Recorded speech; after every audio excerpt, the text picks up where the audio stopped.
그날 밤 은호는 성재를 바라보다가 아주 조심스럽게 웃었습니다. 이제 나도 선배님이 아닌 성재 선배라고 부를게요. 아니, 오빠라고 부를까요? 그러니 저한테도 이제 말 편하게 하세요. 그 한마디가 공기 온도를 바꿨는데요. 둘 사이에 있던 예의의 장벽이 반뼘쯤 내려앉으면서 눈길이 닿는 시간들이 길어졌습니다. 성재는 잠깐 당황한 듯 웃더니 그럼 나도 말 좀 놓을게. 고마워 은호야 라고 대답했는데요. 그 짧은 대화가 둘의 호흡을 묘하게 맞춰주더라고요. 두 사람은 언제부터 이렇게 가까운 사이로 변하게 되었을까요? 이제부터 그 이유를 알아볼까요? 난데없이 지역은 돌아왔는데요. 돌아온 방식부터 사람 마음을 긁어놓았습니다. 사라진 신부 정부와의 그림자에서 막 걸어 나온 사람처럼 말수는 줄었고 뭔가를 결심한 사람처럼 서두르더라고요. 은호는 그 태도 하나하나가 못마땅했습니다. 여긴 제 업무 공간이에요. 절대 안 됩니다라고 분명히 말했는데도 지역은 현수 선배의 허락을 방패로 벽을 뚫고 창을 냈습니다. 그 말도 안 되는 공사는 사실상 은호의 일과 자존심을 같이 흔들어버리는 일이었는데요.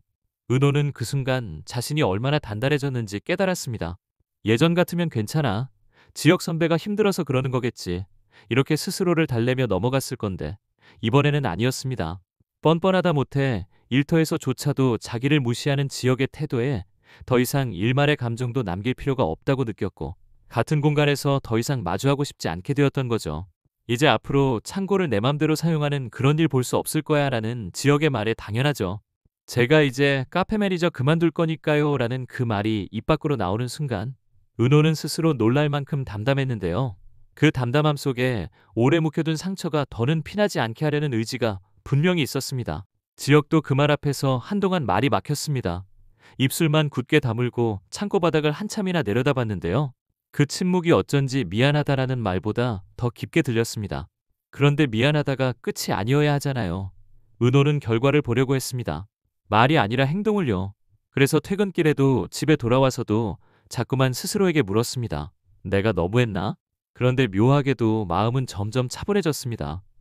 자신을 지킨다는 건 누군가를 밀어내려는 게 아니라 결국 누군가와 제대로 만나기 위해 필요한 준비라는 걸 은호는 이번에야 실감했거든요.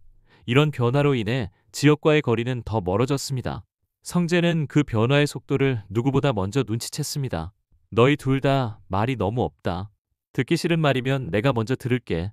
라고 분위기를 풀던 사람답게 그날 이후로는 농담 뒤에 더 따뜻한 말을 붙였습니다. 네가 힘들어하는 걸 보는 게 제일 미안하다.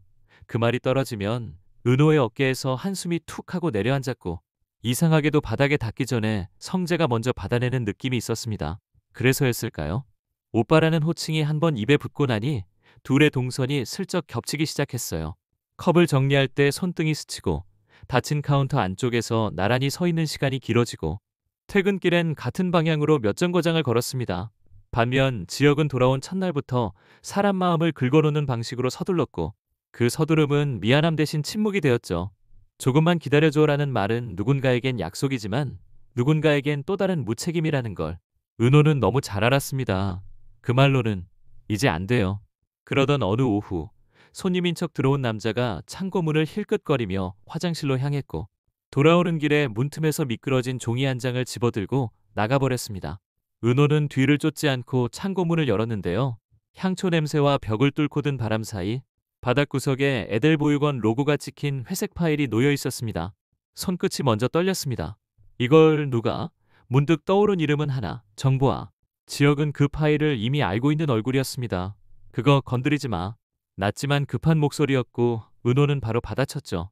여길 창고로 쓰겠다는 이유가 이거였어요? 정보아랑 관련이 있어요? 지역은 고개를 돌렸습니다. 조금만 기다려줘. 그 말 뒤로 성재의 눈길이 길어졌고 은호는 처음으로 성재 쪽으로 반발을 더 옮겼습니다. 성재 오빠, 이건 같이 봐요. 혼자 보지 말래요. 호칭 하나가 상황의 균형추를 달리 만들었습니다. 이때부터 셋의 균형이 크게 흔들렸습니다.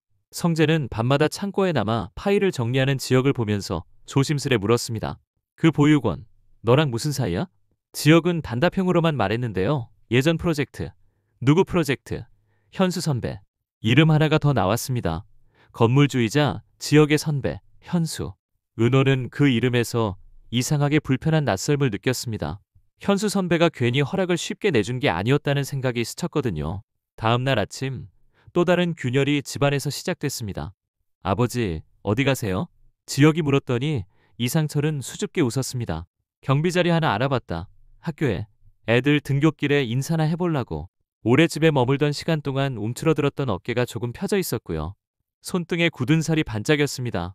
김다정은 식탁에서 조용히 밥을 퍼주면서도 눈빛은 촉촉했습니다. 당신이 바깥 공기 좀 쐬는 게 얼마나 다행인지 몰라요. 그런데 그 다정함 속에도 미묘한 걱정이 섞여 있었는데요. 지역을 향한 시선이 자주 흔들리더라고요. 너도 밥 먹고 나가. 약속 있지? 김다정은 애써 아무 일도 없다는 듯 말을 이었지만 말 사이사이에 묻어나는 불안은 숨지 않았습니다. 조홍래 할머니는 그런 둘을 보며 특유의 농담을 던졌습니다. 사람은 나가야 돈 냄새도 맡지. 그러면서도 손주 이마를 한 번 더 쓰다듬었습니다. 김장수 외할아버지는 말수가 적은 분인데요. 그날따라 입을 뗐습니다. 에델. 예전에 신문에서 본 이름 같긴 한데 지역의 손이 수저 위에서 멈췄습니다. 그 한마디가 집안 공기를 잠시 묵직하게 만들었습니다. 한편 지환과 영란은 계속 부딪혔습니다. 그 전시회가 언제냐고 물어봤을 뿐이라고요. 지환이 투덜대면 영란은 아주 차갑게 받아쳤습니다. 이 기사님이 물어볼 범위는 아니잖아요. 그럴 때마다 지환은 야, 나 너네 기사 아니야. 성재영이 부탁해서 임시로 도와주는 거라고 대꾸했는데요. 그 말끝은 항상 조금 남았습니다. 그럼 난 널 뭐라고 불러야 되냐, 아가씨? 그러면 영란은 한숨을 쉬었습니다. 저 그냥 영라예요. 두 사람은 그렇게 사소한 말꼬리에서 싸웠습니다. 그런데도 이상하게 위험한 순간만 오면 둘은 한 팀처럼 움직였는데요. 영라에게 스토커가 있었습니다. 그 사실이 둘 사이의 온도를 조금씩 바꾼 건 분명했습니다. 지환이 걱정 마. 내가 지켜줄게 라고 무심하게 말했을 때 영라의 눈가가 잠깐 흔들리더라고요. 그 흔들림 안에는 두려움도 있었고 안도도 있었고 더 이상 혼자 싸우지 않아도 될지 모른다는 미약한 희망도 있었습니다. 영라의 엄마 고성이는 집에서는 너무나 따뜻했습니다. 아침상 위에 갓 구운 계란말이를 올려놓고 많이 먹어. 네가 안 먹으면 엄마가 서운해 라고 말하던 사람이었는데요. 회사에만 가면 사람이 달라지더라고요. 카리스마가 아니라 강박에 가까운 집중력으로 사람들을 몰아붙였습니다. 보고서는 말이지 감정이 아니라 숫자로 말해야 해. 부하 직원이 한숨 쉬는 소리가 복도 끝까지 들릴 정도였습니다. 고성이는 이중적인 사람이 아니었고 두 개의 세계를 같은 힘으로 버티는 사람이었습니다. 그런데 그 이중성이 영라에겐 종종 무게로 다가왔습니다. 고성이는 알지만 모른 척했습니다. 숨 쉬는 건 집에서 하고 밖에서는 이겨. 그게 안전이야. 그 말의 바닥에 딸을 향한 극단적인 보호 본능이 깔려 있었는데요. 그 보호 본능이 때로는 더 큰 불안을 낳는다는 걸 고성이 본인도 알고 있었습니다. 카페로 돌아가면 창고 속 파일은 점점 목소리를 키웠습니다. 회색 파일을 펼칠 때마다 기사 스크랩, 기부내역, 자원봉사 명단 같은 것들이 우수수 쏟아졌습니다. 여기 이름 좀 봐. 성재가 손가락으로 짚은 곳에는 해윤문화재단이라는 단체명이 반복해서 등장했습니다. 문화재단이 왜 보육원 회계에 이렇게 자주? 그 이름은 어디서 많이 듣던 이름이었는데요. 현수 선배가 최근 이사로 합류했다는 소문이 있던 재단이기도 했습니다. 모양새가 아주 안 좋았죠. 이상하다. 지역은 그 말만 반복했습니다. 분명히 뭔가 알고 있는 눈치인데 입술에 자꾸 지퍼를 채우더라고요. 누구 다칠 수 있어. 짧게 이런 말도 했습니다. 그 말이 오히려 경고처럼 들렸습니다. 그러니까 같이 보자고요. 은호는 더 이상 밖에서 기다리는 사람이 아니었습니다. 같이 들여다보고 같이 부딪히려는 사람이 되어 있었습니다. 밤이 깊은 어느 날 또 다른 종이가 창고 문 밑으로 들어왔습니다. 흰 봉투 안에는 USB 하나와 짧은 메시지. 너 혼자 보지 마. 다음은 카페다. 그 문장 하나가 심장을 덜컹하게 만들었습니다. 지역은 즉각 봉투를 걷어들고 창고 안으로 들어갔는데요. 은호가 팔을 붙잡았습니다. 혼자 보지 말래요. 지역은 잠깐 멈췄습니다. 그때 성재가 말없이 노트북을 가져왔습니다. 손글씨 메모가 이어졌습니다. 특별 후원 익명, 전달 경로, 에델보육원 재단 프로젝트 R. 손글씨 끝에 작은 별표가 달려 있었고요.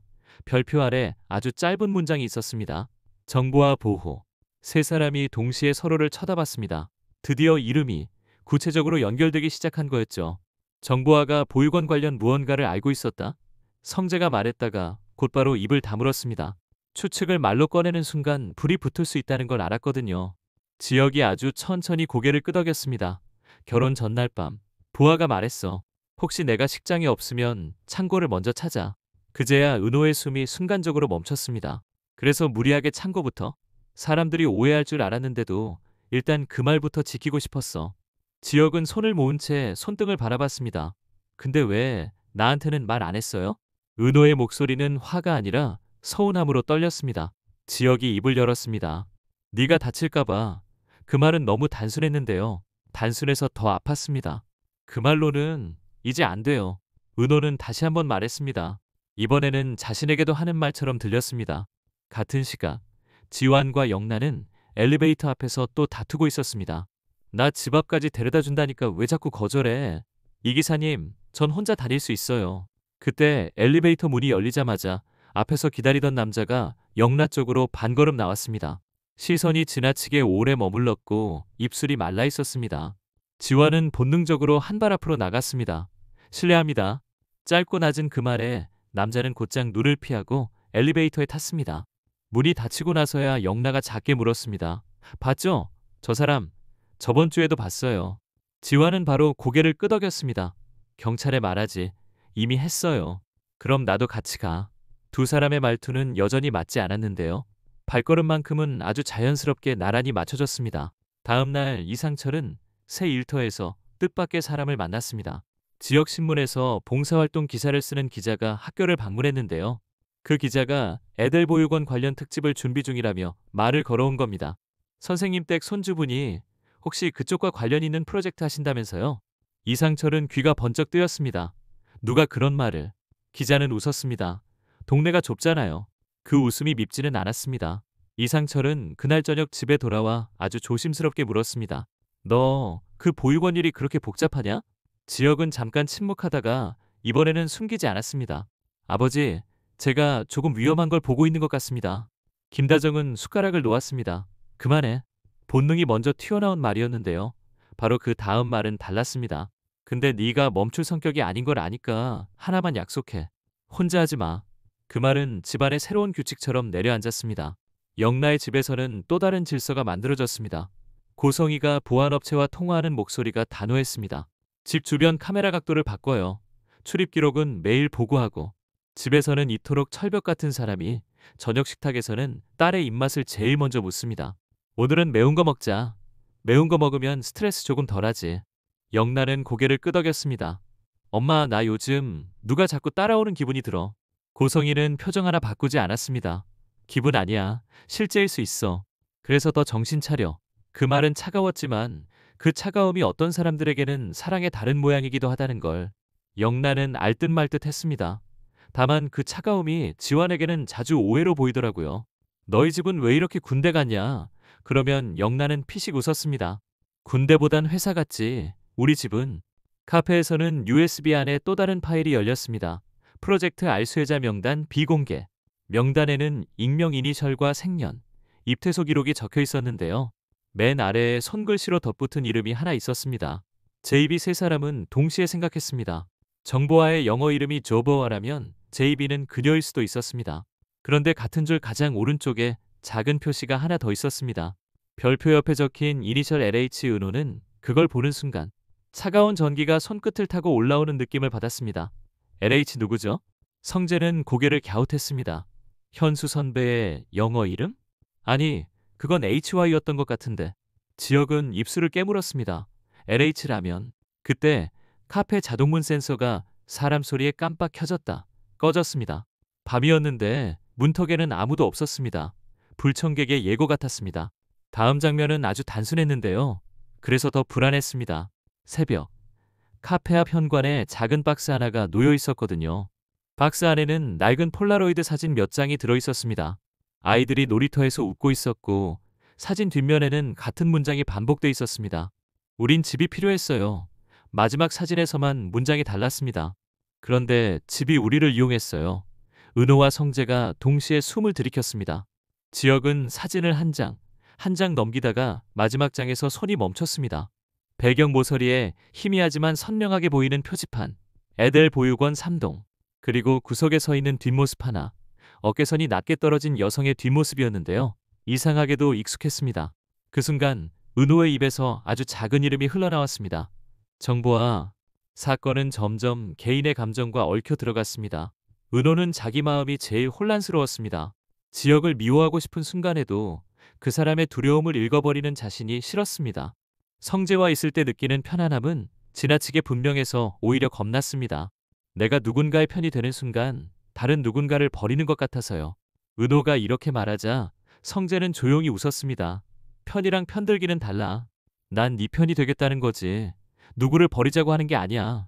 그 말이 이상하게 오래 남았습니다. 같은 밤, 지혁은 빈 창고에서 혼잣말을 했습니다. 난 왜 자꾸 중요한 순간에 말을 아끼는 거지? 그러다 문득 정보와의 메시지가 떠올랐습니다. 창고를 먼저 찾아. 그 한 줄이 다시 등을 떠밀었습니다. 그리고 그는 드디어 결심했습니다. 말하자. 혼자서가 아니라 같이. 다음 날 아침, 셋은 카페 한가운데서 마주 앉았습니다. 지혁이 입을 열었습니다. 현수 선배가 해운문화재단이 애들 보육원하고 이상한 방식으로 연결돼 있어. 프로젝트 R은 보육원 아이들의 진로 지원 프로그램이었는데 그중 일부가 장학금이 아닌 인력 파견으로 바뀌었어. 어디로 파견됐는지는 아직 다 못 봤지만 성재가 바로 묻습니다. 그 인력이 지금 우리 주변에도 있는 거야? 지혁은 고개를 끄덕였습니다. 정보화가 그걸 알아냈고 결혼식 직전에 흔적을 남기기 시작했어. 그리고 사라졌지. 은호의 눈빛이 깊어졌습니다. 그래서 우리 카페가 다음이라고 했나 봐요. 우리가 지혁 씨와 정보화와 그리고 보육원을 연결하는 접점이니까. 말이 끝나기도 전에 카페 문이 열렸습니다.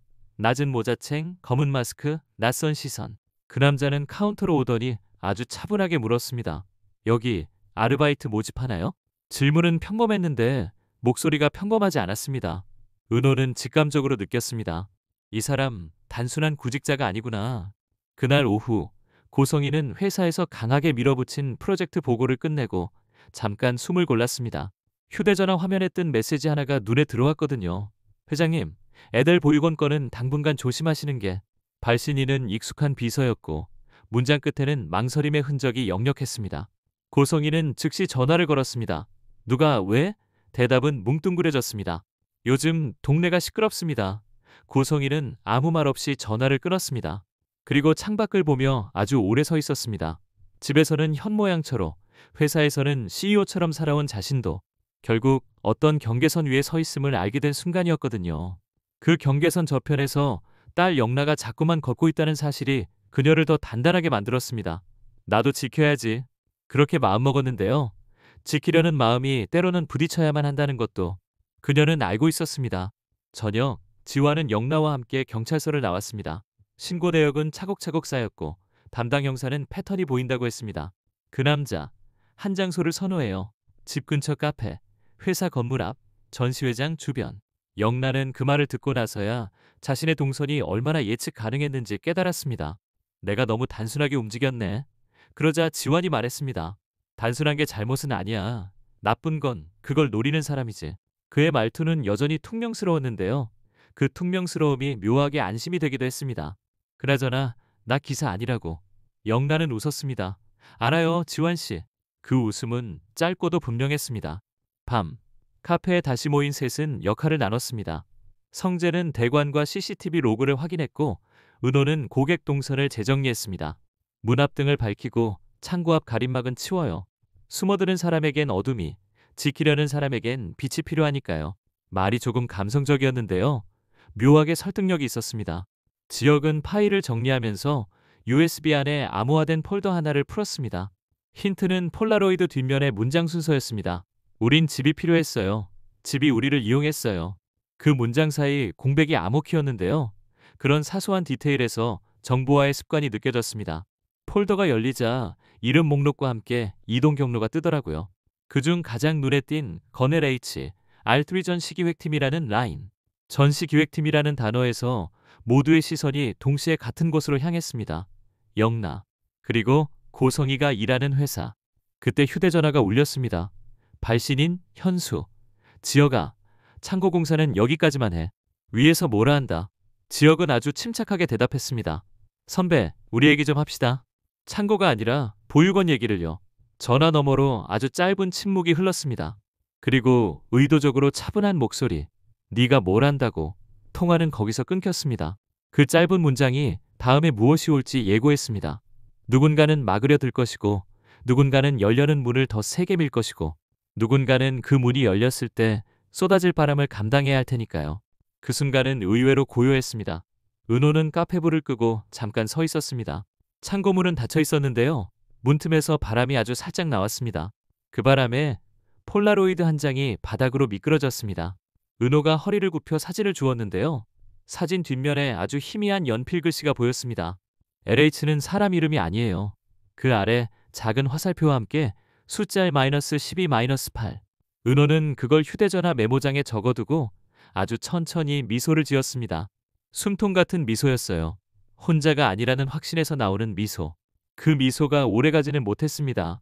같은 시각, 카페 바깥 골목에서 누군가 휴대전화로 사진을 찍고 있었거든요. 플래시는 터지지 않았고 발소리도 없었습니다. 다만 찍는 손이 아주 익숙하게 카메라 각도를 바꾸는 모습이 멀리서라도 느껴졌습니다. 거리를 두려는 은호, 붙잡으려는 지역, 그리고 그 사이에서 존재감을 키우는 성재. 그런데 그 대립선 한가운데 에델 보육원과 해윤 문화재단, 그리고 LH라는 기호가 들어오면서 감정은 사건이 되고 사건은 선택이 됩니다. 지환과 영란은 여전히 티격태격하는데요. 그 티격태격 덕분에 둘 사이로 스며드는 위험이 자주 방향을 잃습니다. 고성일은 집과 회사를 아우르는 두 개의 칼날을 점점 더 정교하게 쥐기 시작하고요. 이상철은 바깥바람을 마시며 아들의 싸움이 더 이상 혼자만의 일이 아니게끔 기둥을 세우려 합니다. 김다정은 늘 그래왔듯 모든 사람의 밥을 챙기면서도 가장 굳은 눈으로 말합니다. 혼자 하지 마. 그리고 아직 풀리지 않은 두 개의 질문이 남습니다. 그리고 LH는 누구일까요? 아니면 무엇일까요? 적어도 한 가지는 분명합니다. 다음 편에서 누군가는 거짓말을 내려놓고 누군가는 자신이 믿는 정의의 모양을 조금 바꿔야 할 겁니다. 그때 튀어나올 문장 하나가 셋의 마음을 동시에 흔들어 놓겠죠. 집은 결국 누가 만들죠? 그 질문 앞에서 우리는 다시 창고문을 바라보게 됩니다. 바람이 새어나오고 파일이 쌓여 있고 사진 한 장이 더 떨어질 준비를 하는 그 창고 말입니다. 이 이야기는 처음부터 흔들리는 마음에서 시작됐고요.